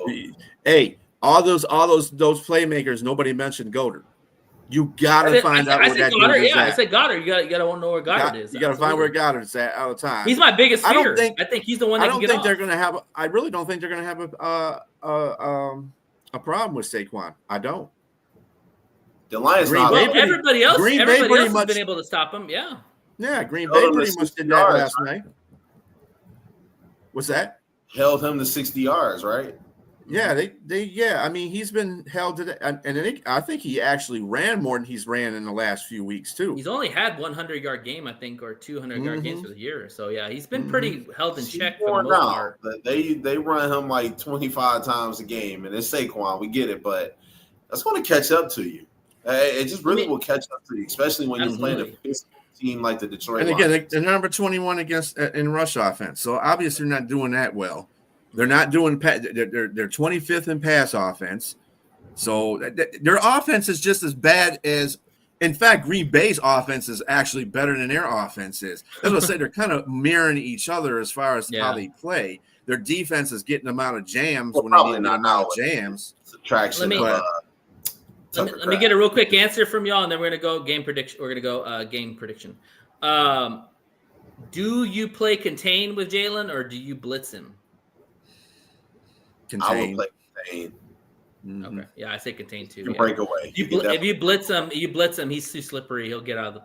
He's going to blow past you every time. I've seen it time and time again. This is a game that Aiden Hutchinson needs to be focused.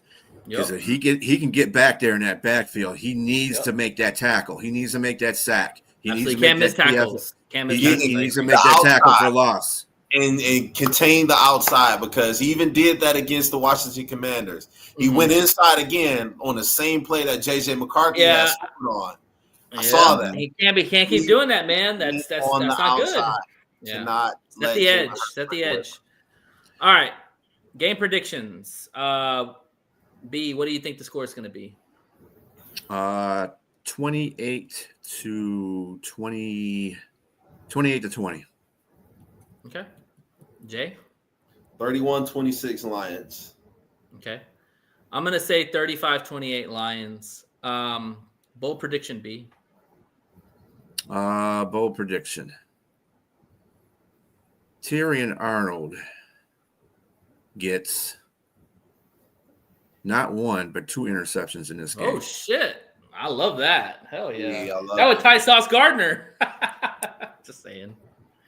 Jay. Hey, I got 2 bold predictions, but my first They one. better be bold, because you said 3 sacks and 8, and that's not bold. That he could do that. Al-Quadin Muhammad gets 2 sacks, and Isaac Tesla catches a touchdown pass in the corner of the end zone.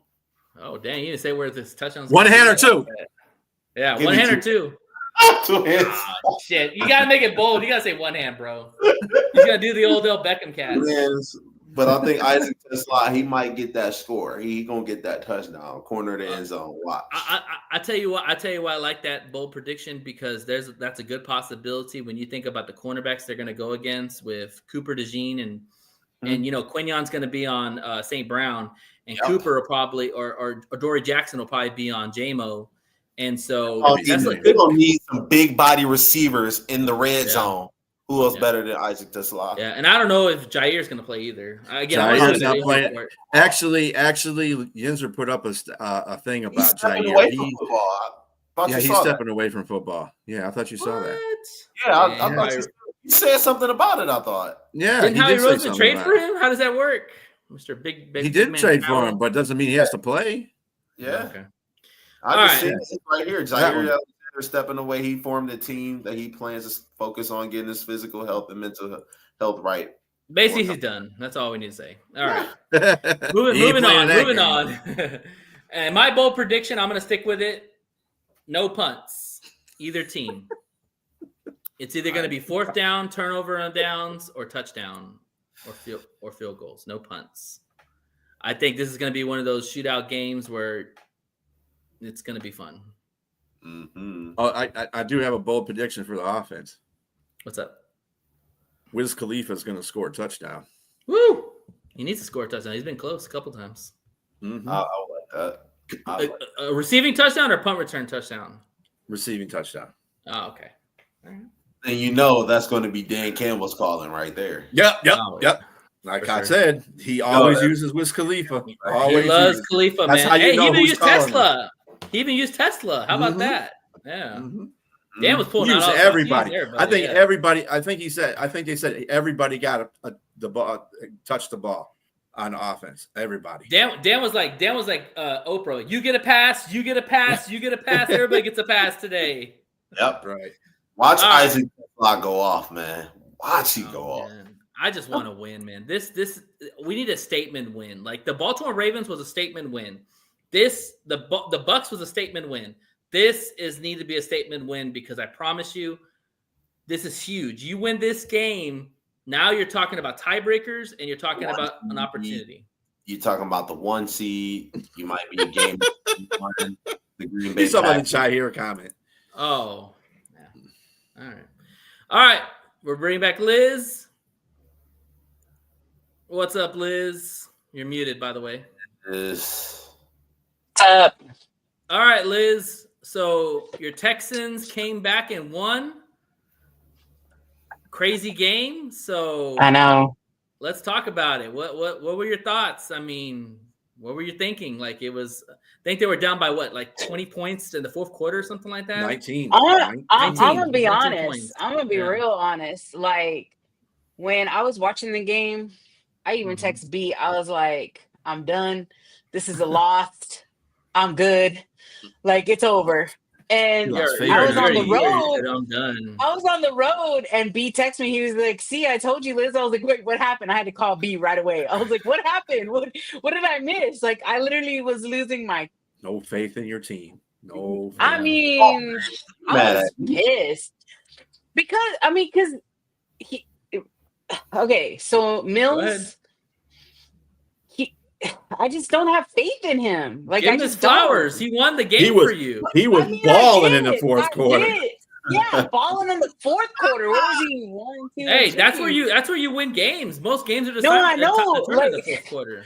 yeah, like the defense was holding Jacksonville to just 11 yards. Wait, Yeah. I wrote it down. Like They 11 were yards, but first. just like, Yeah, they Yeah, didn't play played very oh my good defense in gosh. that game. Yeah. I was kind of No, surprised. it was horrible. It was like that whole game. I was just like, what is going on? And that's why I left because I was just like, I'm giving up.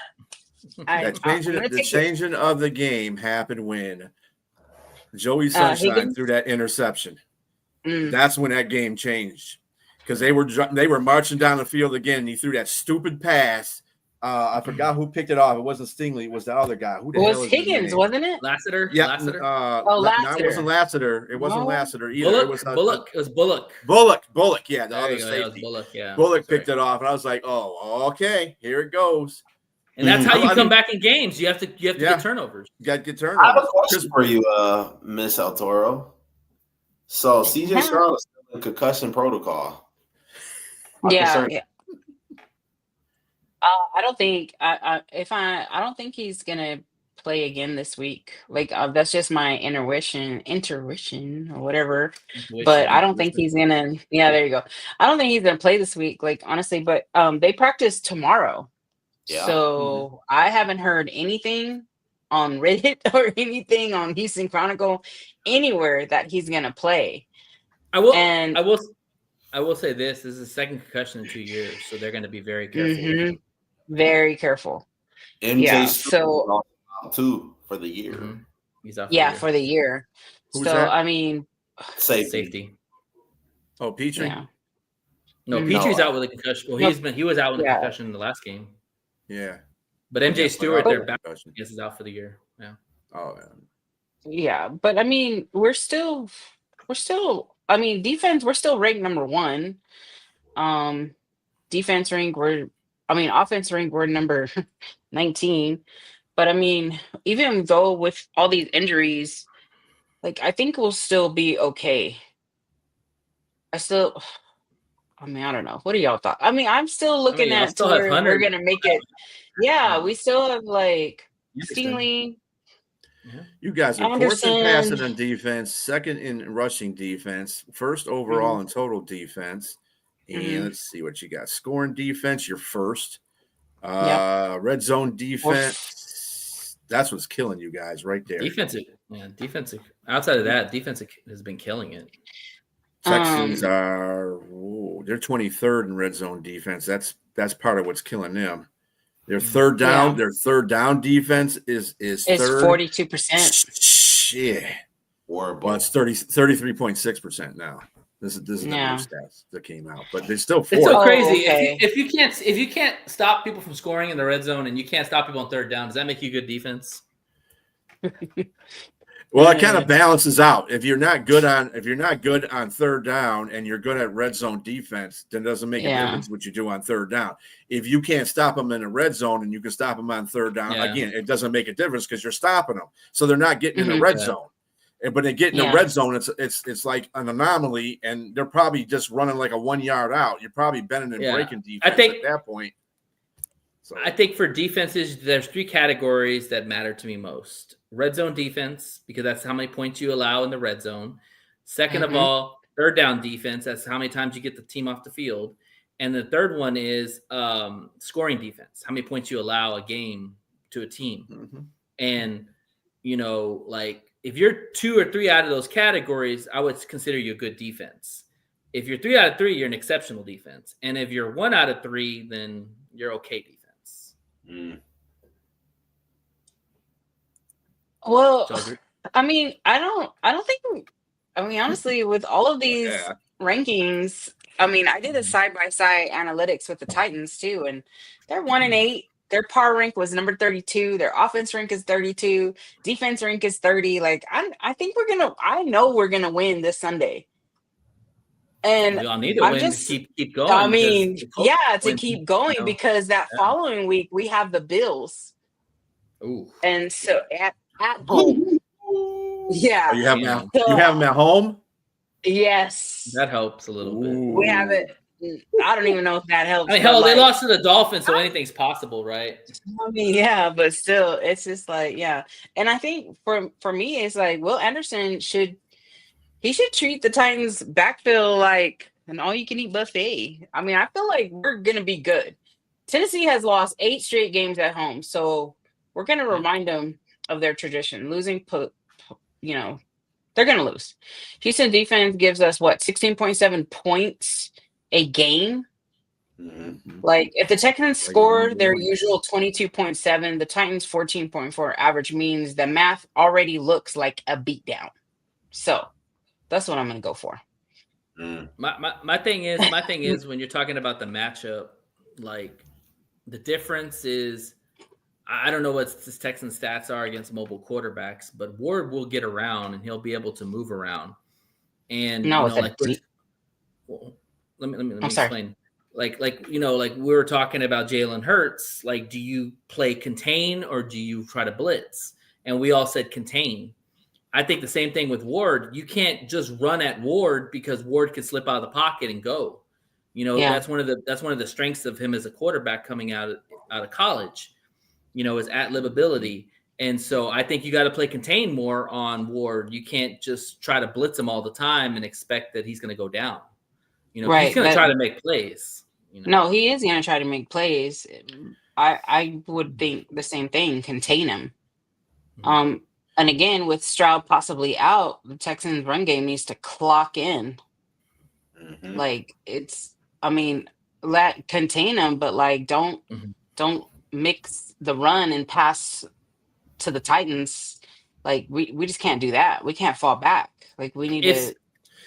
It starts with your defense. That's all it's going to happen. All these games got to start with your defense because your offense is not catching up quite yet. And Tennessee Titans has given up the most sacks in the league. Yes, I'm just saying. After the quarterback, because they ain't got no. Because they ain't got nobody to throw to. He ain't got nobody to pay. The only person that he's got on his team that's worth any salt is Spears. Other than that, who else? Nobody. Right. Like Keith Sweat out there. Nobody. Y'all gotta remember the week 4. Texans 26, Titans 0. I feel like the Texans are like Dr. Jekyll and Mr. Hyde. Like, 1 minute they can put a really good game and a good defensive performance, and then the next game it's just like, you're struggling, you're getting your quarterback killed out there. I don't know, Liz. I think also too, like when you look at the victory that the Texans had, I mean, let's be real. You're down 19 points in the fourth quarter. 99% of the time, you're going to lose a game like that, And so the fact that they came back, was impressive. That was a holy grail. my thing is, if CJ doesn't play, do you think that Mills can have another good game on the road? I don't think so. I'm sorry. I believe he can because of how the team is playing together. Like, I believe he can. Like, they just gotta really just rely on each other to win this game. I'm not I can talk mess about the Titans because they're 1-8 and we're 4-5, but we're third. We're just below them, so we're not any great either. Because if you're talking AFC South, you got the Colts, you got the Jags, you got us, and you got the Titans. Like that's this game is a lot. So Mills needs to take Mills needs to handle that. Like, he needs to really step up and just not take a seat, really step up and be in charge of his line. And defense just needs to stay the way they've been staying. That's how they're going to win the game. Because the thing is, they're probably thinking in their head, "Oh, it's just the Titans." Like, no, bro, you're just above the Titans. The Titans, yeah, they're 1-8, but they're still right there. And you know how football locker room acts, to where they think, "Oh, we got this, guys. We ain't worried about next Sunday. Let's just focus on the Bills." No, each game has to set a stone for the next game. And so Mills needs to come through. He needs to come through. And like, yeah, we won. We won. That's great, right? But there was still a lot of mistakes. Like, the one thing I liked about the game was that 80-yard 14-play drive with their own 7. Like, what was it? Yeah, the 80-yard drive. That was awesome. That was great. Yeah. And I loved Anderson staying on Lawrence, and that's what needs to happen. They just need to stay on that quarterback. The defense needs to tell them, like, straight out the gate, like, "Hey, yeah, we're on your field, but we're here to play." I don't know. I'm a little worried about that. This is the reason why I don't care if they go to Tennessee. Tennessee they have no moxie now. They fired their coach. They're working on an intern coach. Come on. And they ain't got no offense, no defense. They've given up 38 sacks. Yeah, they have no business losing that game. The Houston Texans, as much as you want to talk stuff about their offense, they still won 3 of the last 4 games. And the game that they lost was against one of the best defensive teams in the league, which was Denver. And they can win this game. They came back. The defense shut down Jacksonville in the fourth quarter, and their offense picked back up. So you could say Mills don't even have to have a good game against the Tennessee Titans, because you know why? The defense is going to put them in situations where they're going to have short fields for the offense. And they're going to score. Mills just can't turn over the ball. Yeah, that's what he can't do. He just got to manage the game. Just don't turn over the ball. Don't be superhero.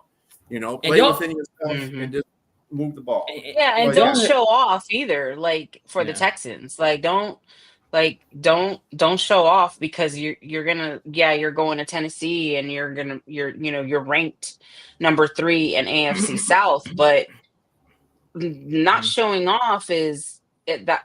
I feel like when players show off, they start downplaying the plays and think they're going to win, and then boom, because it's about that last second too. So I mean, the defense just needs to stay locked in, holding the Titans, and there's like at least 200 yards. Like, they just need to hold it in. Like, just. And I think for the Texans, what's going to be key for y'all to win is y'all got to run the football more, man. I mean, I'm looking at y'all stats. Like, yes, it was Denver. Denver's one of the better defenses out there. So I don't expect y'all to run a lot on them. You only ran for about 60-something yards. But against a Titans defense, y'all got to at least put 100 yards on the ground, at least. No, we do. We do. Because you don't want Mills in those long distances. I feel like with Anderson, he can force those fumbles too on the Titans, and that's what's going to help as well. Like, if you force those fumbles and the defense picks up that ball and gets hold, like, we can just keep stacking on, touchdowns and field goals. Like, we just got to keep staying on him. And that's like my biggest thing is, like, don't sleep on it. Like, wake up. It doesn't matter if it's Titans. Wake up and do what you need to do. Yeah, it's kind of the same approach the Lions took against the Commanders. I mean, you got to come out and put the foot on the neck early, keep them out of the game. If this game's close going to the fourth, it favors the Titans. It does. It does. And Mills, he even shocked everyone. Like, he did 275 yards, and so he got it. He knows what to do as a quarterback. He just needs to go out and do it. I mean, I have a little faith in him this week. I have to, because I have a feeling that Stroud is going to be out again, and that's okay, because I want Stroud to get healthy, and this is where Mills needs to. Mac Jones said, "Is he you guys' version of Mac Jones?" Mac Jones. Come on now. San Francisco. Come He only on played now. one. He only played Come one on now, game. Jay. Come on, You come know on, damn well. come on. That's crazy. That's Actually, crazy. Yeah, But but it- I do have a bold prediction though. Like I feel like Texans are gonna do a score of 27 and Titans 3. Okay. And I feel like Stingley is gonna grab 3 interceptions. wow. Man, Yeah. hat trick. That's a lot. That's like a I Hall know. of When was the last time a Ward- quarterback scored 3 interceptions in a game? You know, like about It's that just one. it's that's just why it's- something that's like why it's- Stingley, because I mean Stingley's done That's why it it's- before. He's done 2, and I feel like he Yeah. could do 3 in one game. But that's Yeah, my Ward has my been intercepted in the last game. He got an interception. He threw an interception. Let me see, who was it to? I mean, it's a possibility because It was the to way Stingley. yeah. Yeah. Ward. The way If Ward Stingley has did to 2 of play, them. he's gonna have to play. He's gonna have to play aggressive. Yeah. You know, he's gonna have to throw the He ball got one in that downfield. game. There was only one interception thrown that game, and Ward was Oh, sacked okay. twice, and Ward was only 10 of 26. That sucks for Mm. 108 yards. That's that defense. The defense comes Yeah. in there and plays like they're The supposed to Texas play. defense dominates. And they had CJ Stroud in that game, Yeah. but they still, did. I mean, they Pollard had 64 yards rushing on 14 carries. You stop Pollard, and Pollard's the other guy that is a Pollard's not even really You playing stop. anymore. It's mostly just like you said, Spears. Right. Mhm. He's been playing though, but 64 yards, that's not good. And between Marks and Chubb, they had like 116 yards together in a touchdown for Marks Yeah. and Chubb. So if they can do that, they'll be fine. Just Yeah. to put in perspective what B was saying, basically Ward last time against the Chargers was 12 of 21. It's not bad. 145 yards. They ran for almost about 80 yards. You know, Mhm. so They get yeah, right. not a lot. Yeah. They got And that sacked. was a lot. against the Chargers defense. Yeah. Yeah. The I Chargers still was miss pretty good. Tank though, but you know, it is what it is. But I mean, if we come into this week for tomorrow's practice, if Stroud is still out, okay, that shouldn't be a problem. Mills just needs to step in and remind everyone he can still sling it. I think he's That's got some what it confidence is. after winning Yeah, that he game at really home in front has of his good crowd. confidence. He's got some confidence that he can go Yeah, on the the road crowd and was win him another one. crazy. The crowd was loving it. I mean, who would not love a win? That's what we want. We want to win. Right. Like, so Mills, step up and win this game in Tennessee. Here's a funny question to ask because Jay brought up mac and cheese, but I think it's a fair question to ask. Yeah. Let's say Mills goes on the road and plays really well and they win. Do you still play Stroud? No, you don't play No. Stroud. Hell no. You don't play Stroud. Keep No, it going. you don't play Mills. F Oh, that. no, I would say He ain't mac and cheese. Stroud. That's a whole different situation. No, hell no. I'm putting CJ Stroud back there. You don't think Liz, so? what do you think? What do you think, Liz? Do you ride the hot hand or do you go back to your quarterback? I ride the hot hand. Mm-mm. And then say this happens. Say that happens and Stroud comes back for the Bills game, right? Which he probably will. Yeah, And if Mills wins, play him well, but if he's messing up, put Stroud in. I don't know. That's just the way I think. No. Mills would have to the game before he had to throw 5 touchdowns and look like Joe Montana for me to not replace him with CJ Stroud. Sorry, Yeah, but- CJ Stroud gives you a better chance of winning against Buffalo than Mills does. Sorry. But let me ask you this, B. Let me ask you this. He has 2 concussions already. You don't think Stroud's going to come back if he does come back for the Bills game, you don't think he's going to be playing scared? No. Look at Jackson Dart. This dude has had 2 or 3 concussions in his first year. And So he's we out know there it. playing. I don't know. Yeah. I don't know. Because he was already not I trusting will the s- O-line for weeks. I will say this, when you talk about the scared part, I think he'll be scared to run out of the pocket because he knows that if he slides feet first, he's probably going to get hit again. He Because should every time he's done that, he slide feet first, he always gets hit. So, I think he'll probably be more inclined to run the football. He'll probably just want to throw from the pocket and get the ball out. So I do think he might be a little hesitant on that end. Mm-hmm. He should. I don't know, B. Like that's the way I see it. If Mills can pull it off, and maybe he can pull it off in the Bills game. We'll see how long Stroud is. Hopefully, we'll have more information on that tomorrow. From since it is going to be practice. We'll definitely Hopefully, have I'll get that information by Thursday. Yeah. We'll know for sure by Thursday because the injury reports come out tomorrow, and then all the way through the rest of the week. Because it doesn't show anything yet, but I mean, they haven't practiced yet. That's their why. First real day is Wednesday. If they're playing tomorrow. A Sunday game, it's Wednesday, and then Thursday and Friday they'll have practice. Yeah. Well, we'll see what happens. All right, Liz. Well, hopefully, regardless, go Texans, and gonna get this dub in Tennessee. All right, there you go. Go Texans. Go Lions. All right, go Texans. Fellas. Go Lions. Well, gonna go to wrap up the show. I want to thank y'all for, as always, please like and subscribe to the show. Check out our YouTube page, One Ass Cheek and Three Toes. You have the QR code up there. We have our All 32 show on Thursday at 7, might be. I always get these times 6:30. 6:30 Eastern Standard. Thank you. The All 32 will talk. 5:30 for Central. Okay, 6:30 Eastern time. This happens to have 2 different time zones. 6:30 Eastern time. We'll be talking later, Robbie. Hi, Robbie. We'll be talking about the bets, the spreads, the totals. We'll be talking injury report, fantasy, all the good stuff.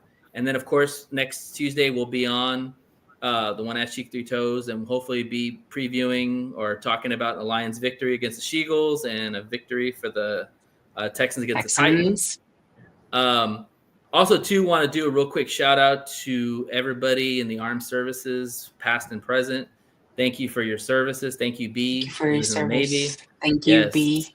Without y'all, we wouldn't have any of these opportunities with the freedom. So thank you again to all our veterans. And as always, to the haters of the North and the AFC South, you hate us because you ain't us. Y'all have a great evening. We'll see y'all on the other side. Go Lions. Go Texans. Thanks for having me, guys.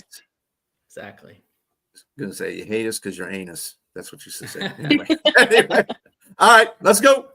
Everybody have a good evening. You cannot see what's in front of you. Yeah, promise that you get to run into if you knew what's about to come to you. It's about to get real dangerous. It's about to get real dangerous. It's about to get real dangerous. It's about to get real dangerous. It's about to get real dangerous. It's about to get real dangerous. It's about to get real dangerous. It's about to get real dangerous. Yeah, watch out, pop out, black out, wop out, beat 'em up, knock out. I had to see with it. I had to come for their head and cover their necks at the same time. I had to take out the ref. I make my own. Remember, Dre's Daiquiri Shop at Cotton Gin, 441 Railroad Street in Maxwell, Texas, 78656. Daiquiris, food, football, and fun. All a part of a game day victory. If you subscribe to One Ass Cheek, Three Toes on YouTube, you'll receive 5% off your total purchase or a free shot. Proof of subscription required.